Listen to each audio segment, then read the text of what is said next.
7:40 de la mañana, estamos en vivo. Muy buenos días a todas las personas que se van sumando a nuestra transmisión. Vamos a comenzar nuestro segmento de entrevistas. Tenemos el día de hoy al consultor de comunicación política, José Manuel Urquijo, para que nos brinde su análisis desde Ciudad de México sobre qué esperan los mexicanos con respecto al nuevo gobierno de la presidenta Claudia Sheinbaum. Gracias por estar con nosotros, sobre todo porque prácticamente es de madrugada en México. Bienvenido.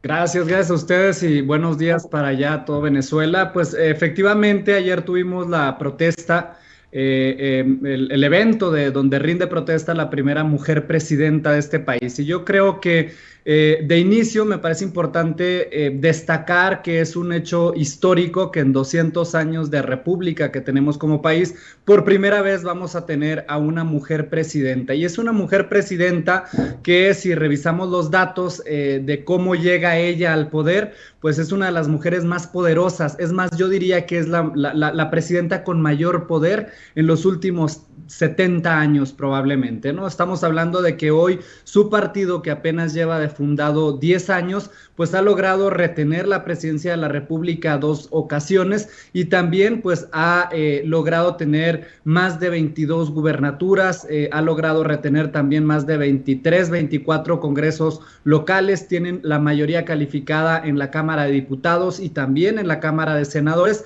Entonces estamos hablando de que es una presidenta con muchísimo poder la que hoy está llegando a gobernar este país. Y preguntabas hace un momento, Marjorie, ¿qué es lo que esperan los mexicanos de esta nueva presidenta? ¿Qué es lo que esperan de este nuevo proyecto político? Pues yo creo que lo dicen muy claro las encuestas. Ayer salían varias encuestas que notifican y que explican pues que las expectativas que se tienen sobre el gobierno de la presidenta Claudia Sheinbaum es que combata la inseguridad. Los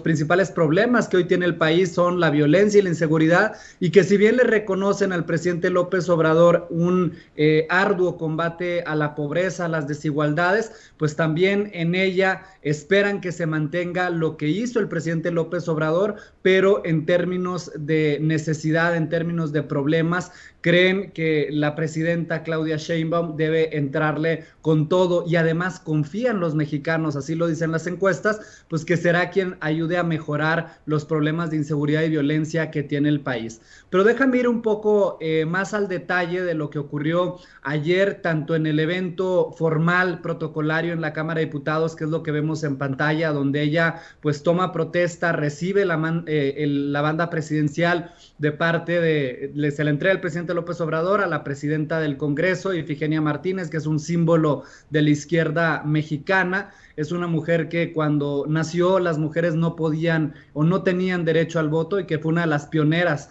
para empezar pues de que las mujeres pudieran votar y que cerraran esas brechas de desigualdades en materia de participación política de las mujeres. Ella fue quien le entregó, una mujer de 95 años, la banda presidencial a quien hoy es la primera presidenta de México. Pero ¿qué dijo la presidenta Sheinbaum en el Congreso?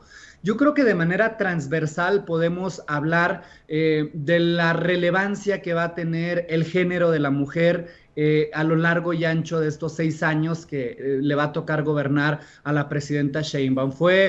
Su discurso creo que estuvo básicamente redactado o estuvo dado en 4 fases. La primera fase fue muy clara.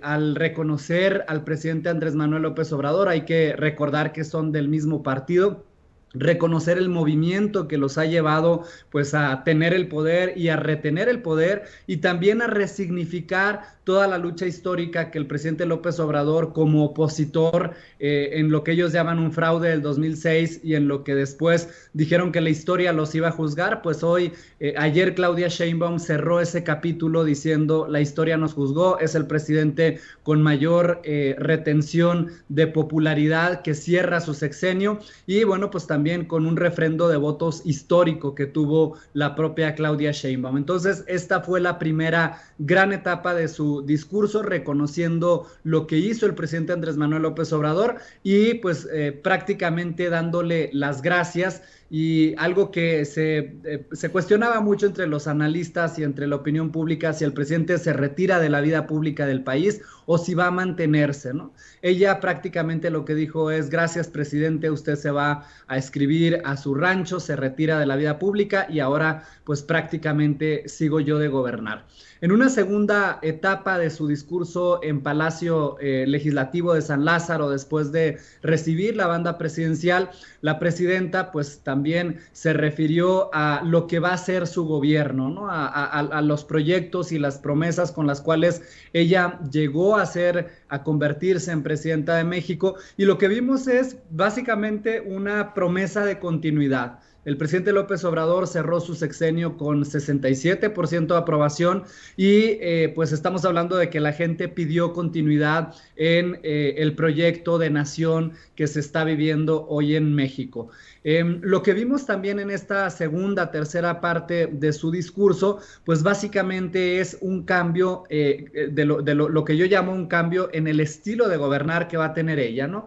Hablaba al principio de que al ser mujer, ella habló muchísimo de que pues México es la primera vez que tenemos una presidenta mujer, de las batallas históricas que se dieron, y ella fue muy clara al decir: no llego yo sola, llegamos todas. Llegamos todas las mujeres, llegamos las madres de familia, las amas de casa, las enfermeras, llegamos las mujeres que trabajan haciendo limpieza en el hogar, llegamos las profesoras, las arquitectas, y básicamente fue un discurso muy marcado por el género. Yo creo que este discurso, esta parte donde ella habla de la importancia y el valor que han tenido las mujeres a lo largo de la historia política de México, pues va a ser una bandera transversal en la forma en la que ella va a gobernar a lo largo de los próximos 6 años. Y ya en la última etapa, pues básicamente lo que hizo la presidenta Sheinbaum fue invitarnos a los mexicanos a soñar, a pensar que puede ser un gobierno distinto, que puede ser un gobierno con ese sello de mujer del que ella habló tanto en su evento en el Congreso de la Unión como en el Zócalo de la Ciudad de México, pues ante miles y miles de simpatizantes que estuvieron ahí para apoyarla. José Manuel, gracias por este completo análisis introductorio acerca de este día tan importante para México. Pero justamente me gustaría profundizar sobre quiénes fueron invitados y quiénes no. ¿Cómo ha tensado las relaciones con el gobierno de España esta no invitación al rey? Y por otro lado, me gustaría conocer la opinión, tú que eres especialista en lo que tiene que ver con la parte comunicacional política, de lo que ha significado la invitación a sistemas totalitarios, como es el caso del presidente de Cuba. También se invitó a Nicolás Maduro, aunque no asistió. Quisiera conocer un poco lo que han sido las reacciones de la comunidad internacional hacia quiénes fueron invitados y quiénes no. Bueno, en México, digamos, la oposición está meramente reducida, no tiene un peso político fuerte, real, tiene baja credibilidad en términos generales. Y bueno, pues no se ha escuchado mucho tampoco sobre la reacción de la oposición respecto a las reacciones de la comunidad internacional. Y primero, hablando del rey Felipe de España, pues bueno, esto es digamos, un hecho histórico que no viene solamente de que se le haya invitado o no a la toma de protesta en el marco del cambio de poderes en México, sino que viene López Obrador, me parece que desde el 2019 él solicitó que la corona española pues pidiera perdón respecto de los actos atroces cometidos durante la conquista de México. Y la corona pues se ha negado, ¿no? Y desde que se ha negado desde 2019 a hacer ese acto simbólico que otros países sí lo han hecho, europeos con otras comunidades que han sido colonizadas, pues digamos que fue una especie de rechazo, una especie de desprecio por parte de la corona que fue interpretado de esa manera por el gobierno mexicano. A mí me parece que son situaciones y son heridas históricas que tienen que sanarse, pero no a través de la confrontación, sino a través del diálogo y de otro tipo de alianzas y de otro tipo de diálogos que evidentemente no se han dado en este momento, ¿no? Y hay que recordar también, y hay que decirlo con todas sus letras, pues más allá de la corona española, el gobierno español pues es un gobierno de corte socialista, ¿no? Que incluso podríamos hablar de que tiene pues ciertas similitudes con los ideales que persigue la izquierda mexicana también, pero en este punto en particular, pues básicamente no hubo un entendimiento y el gobierno español también rechazó que se haya pues que omitido esta invitación al jefe de Estado, ¿no? De España. Y por otra parte, la cercanía que tiene el régimen mexicano o López Obradorista o el régimen obradorista que ha tenido a lo largo de sus 6 años y que ahora transfiere también a la presidenta Claudia Sheinbaum, pues son, digamos, regímenes. México habla, o particularmente, me voy a regresar un poco, particularmente el gobierno de López Obrador habla de esta doctrina diplomática de México, donde ellos, creo que es la doctrina Estrada, donde dicen que básicamente México desde la Constitución pues no se mete en los asuntos de otros países, ¿no? Eso es lo que dice el presidente, de repente lo vemos ahí metiendo su cuchara en lo que estaba ocurriendo en otros países. Eso fue en los tiempos de López Obrador. Hoy tenemos a Claudia Sheinbaum y bueno, se invitó a estos jefes de Estado. Pues sí, se invitó a Xiomara Castro, se invitó a Lula, se invitó a Petro, se invitó a Nicolás, se invitó a Boric, se invitó también al presidente de Cuba. Y bueno, sí, efectivamente fueron criticados, pero pues hay que recordar que también son esos sistemas y esas, sobre todo, ideología, pues que coinciden de alguna manera con la izquierda mexicana. Yo creo que la izquierda latinoamericana no puede hablarse de que existe una sola izquierda latinoamericana, ¿no? Y no puede hablarse de que es la misma izquierda la que tenemos en México, que la que tenemos en Chile o la que tenemos en Venezuela o Cuba. Me parece entonces, pues que simplemente fueron invitaciones de mucha cordialidad, cuestionables sin duda alguna, pero pues es parte, yo creo, de la vida y de las relaciones diplomáticas entre los países. Sí, se ha dicho que la izquierda ha estado muy desgastada en América Latina. ¿Podría ocurrir lo mismo que ha sucedido en Venezuela o en Cuba, donde el pueblo como tal no está de acuerdo con la posición de estos tipos de sistemas en México? En México se rechazan estos tipos de sistemas, pero hay una permisividad que los mexicanos le han dado a López Obrador para apoyar a este tipo de sistemas totalitarios, autoritarios como Cuba o Venezuela o Nicaragua.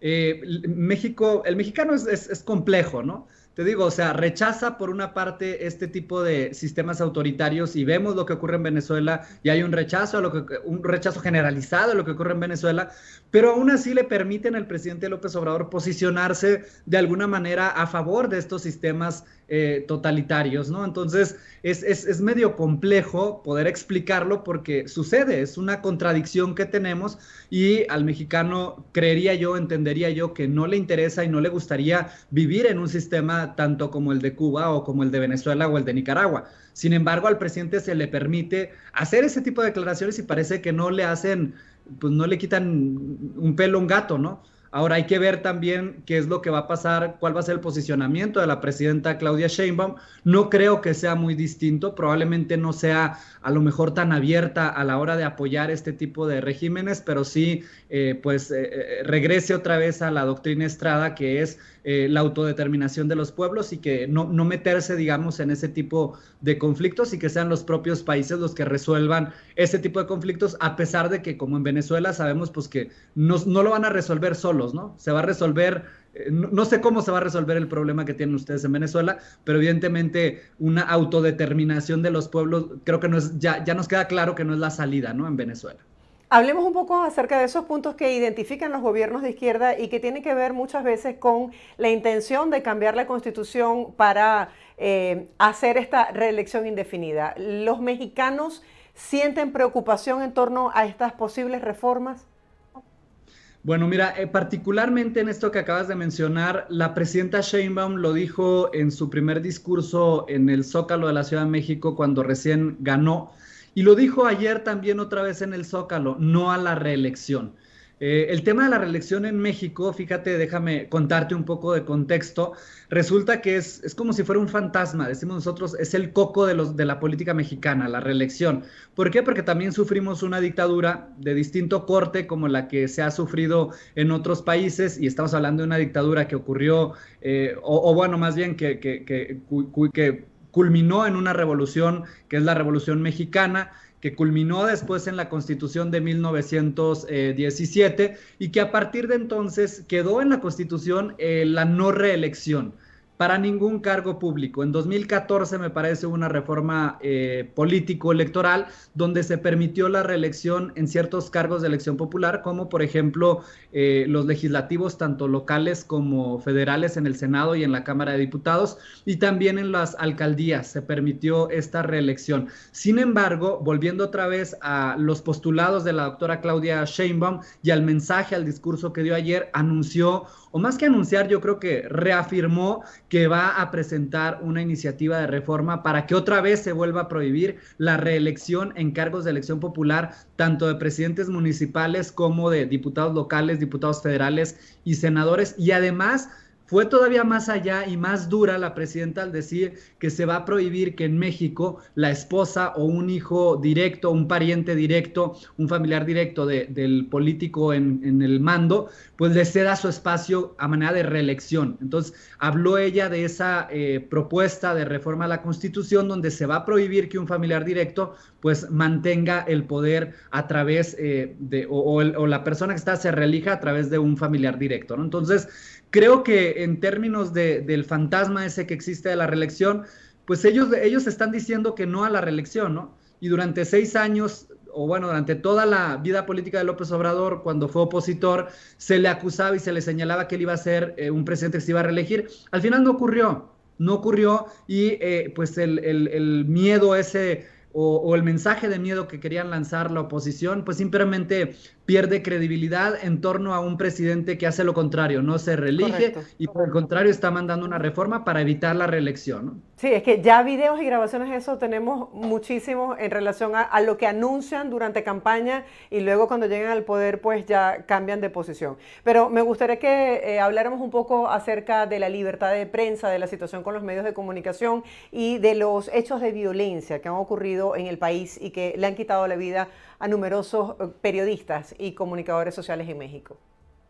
Bueno, México es, no desde el sexenio de López Obrador, creo que se ha recrudecido un poco el tema de la violencia contra los periodistas. México es uno de los principales países con mayores problemas en términos de libertad de expresión para los periodistas, o más de libertad de expresión estaría hablando yo creo directamente de hechos de violencia, ¿no? Es el país más difícil para ejercer el periodismo y bueno, ocurre no solamente por un tema de que si el presidente se peleaba con los medios de comunicación en las mañaneras, que todos lo vimos que así ocurrió, pero también hay que decirlo, ¿no? O sea, en México existe tanta libertad de prensa que los periodistas pueden hacer su trabajo, pueden hacer la crítica, pueden burlarse del presidente, pueden sacar sátira política a través de memes, a través de la caricatura, etcétera. Pero también hay que decirlo, ¿no? En el sexenio que acaba de terminar del presidente López Obrador, pues sí hubo un hostigamiento, por decirlo menos,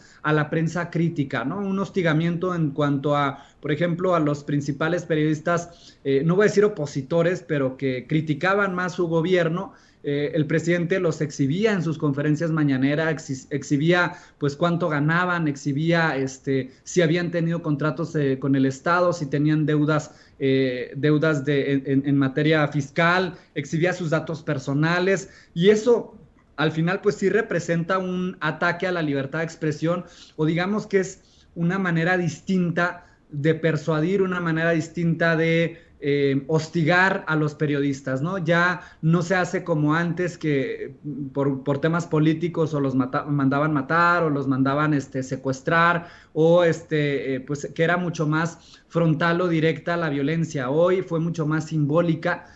No estoy diciendo que sea menos importante, al contrario, pero pues también al mismo tiempo y otra vez en este mar de contradicciones que tenemos en México entre lo que dice y hace el presidente, pues sí, por una parte los periodistas pueden hacer y decir lo que quieran, pueden expresarse de manera libre, pero por otra parte también tenemos un presidente que desde la mañanera los hostigaba mostrando sus declaraciones fiscales, las cuentas bancarias que tenían, etcétera. Entonces es contradictorio, pero bueno, pues es parte parte de lo que ocurre en el país. Y segundo, en términos de violencia, como bien lo mencionabas, pues ya lo decíamos también al principio, ¿no? El principal reto que tiene la presidenta Claudia Sheinbaum, y no solo el principal reto porque sea el principal problema, sino porque es la principal expectativa que tienen los mexicanos, de acuerdo a prácticamente todas las encuestas, pues es que la presidenta le entre con todo y que además tiene la confianza de los mexicanos, porque así lo dicen en las encuestas, de que ella va a poder atacar mejor el problema de la inseguridad en el país. Y bueno, si nos vamos también un poco a cómo lo hizo como jefa de gobierno de la Ciudad de México, que es la ciudad más importante y probablemente la más compleja del país, en la ciudad, la jefa de gobierno, Claudia Sheinbaum, logró disminuir los índices de inseguridad pues prácticamente a la mitad, y hoy por hoy la Ciudad de México es una de las ciudades José más Manuel, seguras. me gustaría conocer cómo, digamos, es un gobierno de alguna manera donde se le va a dar continuidad a ciertas políticas.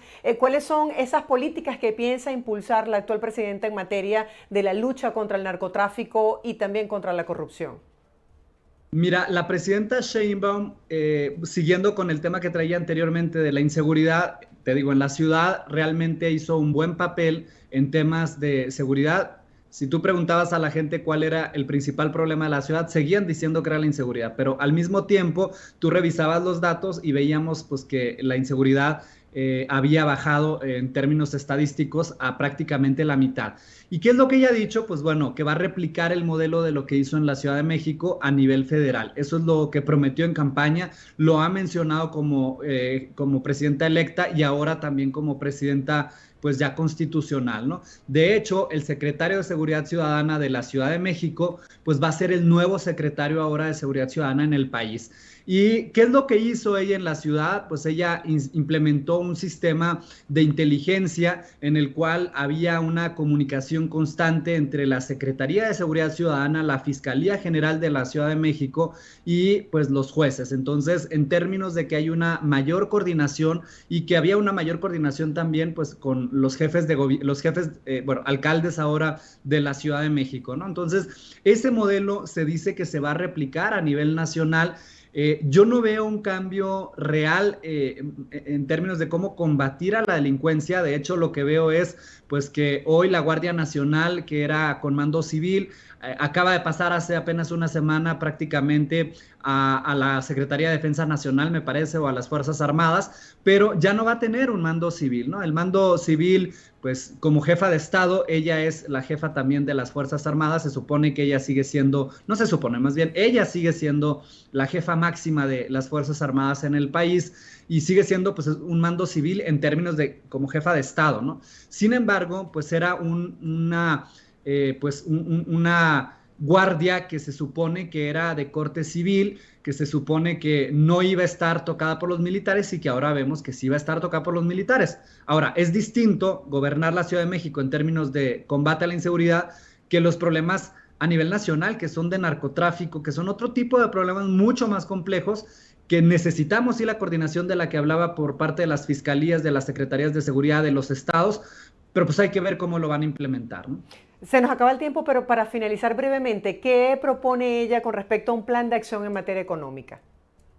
Plan de acción en materia económica, ella ha hablado mucho del desarrollo industrial de México. Habló ayer justamente en su discurso que iba a construir 100 nuevos parques industriales en el país, y también desde que terminó su campaña ya como presidenta electa, y ahora también ya como presidenta constitucional, ha hablado mucho de que va a fortalecer nuevamente pues, el tema de la logística en el país, ¿no? Y habló ya de la construcción, de la ampliación del tren que empezó el presidente López Obrador en el sureste del país, pero también de la construcción, me parece que de 5 nuevos trenes a lo largo y ancho del país. Uno de los que me parece más interesante es que va a salir desde el centro del país hasta la ciudad de Nogales, Sonora, que es frontera con Nogales, Arizona, Estados Unidos. Y bueno, pues así como estas nuevas rutas de tren, pues se ven otro tipo de rutas a lo largo y ancho del país. Además, tiene una mujer muy joven de unos 33 años también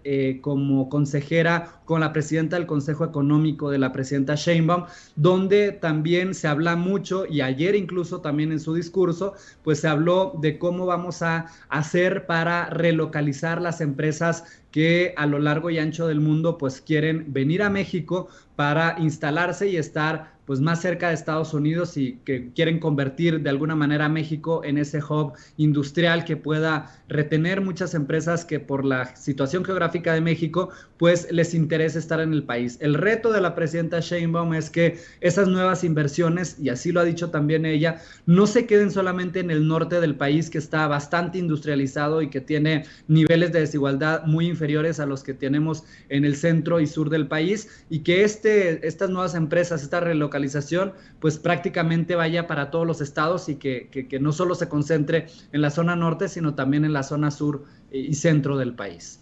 Ya para terminar, una pregunta para nuestra audiencia, en su gran mayoría venezolana. ¿Tienes información sobre cuál será la política de la actual presidenta en torno a la crisis política electoral en Venezuela?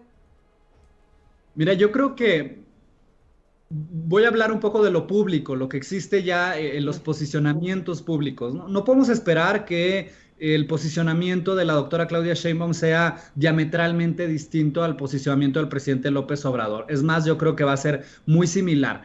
Hay que decirlo también, incluso en el posicionamiento que tuvo respecto del conflicto venezolano postelectoral, pues fue incluso contradictorio, porque por una parte salió información de que la Cancillería mexicana estaba elaborando posiciones políticas y comunicados tanto con Chile como con Colombia o Brasil, Colombia y México, me parece que eran, en términos pues de pedir que se contabilizaran las actas, etcétera. Y al día siguiente sale el presidente López Obrador en su mañanera a decir pues que había injerencismo extranjero, que había muchos intereses y que había personajes de otros países que estaban metiéndose en la elección. Y otra vez volvemos a las contradicciones esas naturales que tiene el propio presidente o que tenía el presidente López Obrador con las acciones de su gobierno, ¿no? Entonces, creo yo que sí hay preocupación de la izquierda latinoamericana o de las izquierdas latinoamericanas en torno a lo que está ocurriendo en Venezuela,